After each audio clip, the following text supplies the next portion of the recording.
আরে বাপরে বাপ, এতক্ষণ পানির মধ্যে থাকা যায় নাকি? দম যেন আটকে এসেছিল। আরে রাজু, তুমি যদি সারাদিনের কোম্পানিতে ডুববে তাহলে একটি মাছ উঠবে না। দেখো আমি কিভাবে মাছ ধরি। এখন বসি ফেলাইতে এই তো একটা মাছ পেয়ে গেছি। দেখতেছো রাজু আমি কিভাবে উপর থেকে মাছ ধরলাম? তুমি এভাবে সারাদিন থাকলে একটা মাছও পাইবা না। আচ্ছা মুরজি, তুমি মাছ ধরো, আমি কিছু কাঁকড়ে নিই। কাঁকড়ার সাথে মাছ রান্না করলে অনেক টেস্টি হবে। আর আমি তো অনেকগুলো কাঁকড়া ধরছি, চলো এবার এগুলোকে নিয়ে। আরে রাজু, আরেকটা মাছ উঠেছে। দেখো দেখো আমার কতগুলো মাছ হয়ে গেছে। চলো এগুলোকে বাসায় নিয়ে যাই। চলো রাজু, এগুলোকে বাসায় নিয়ে যাই। বাসায় নিয়ে এগুলোকে সুন্দর করে রান্না করতে হবে। এখন মাছগুলোকে ভালোভাবে পরিষ্কার করে নিছি। এখন মশলার সাথে এগুলোকে মিশিয়ে দিই। ওইদিকে মোটু মাছ রান্না করছে, আমি কাঁকড়াগুলোকে রান্না করে ফেলি। এই তো কাঁকড়াগুলো রান্না করতেছি। এই তো রান্না হয়ে গেছে, ফাইনালি কমপ্লিট। এগুলোকে প্লেটে উঠিয়ে নিই। এখন কাঁকড়ার রসে কিছু মশলা দিয়ে দিই। এই তো আমার মাছও রান্না হয়ে গেছে, এগুলোকে এখন উঠিয়ে নিই। চলো মুটু, আমরা দুজনে একসাথে খাই।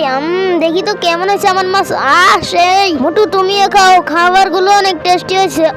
আমি খেয়ে দেখি তো। আরে ওয়াও, এম্মি এম্মি খাবার সেই টেস্টি হয়েছে। গাইস সবাই লাইক সাবস্ক্রাইব করে দিও।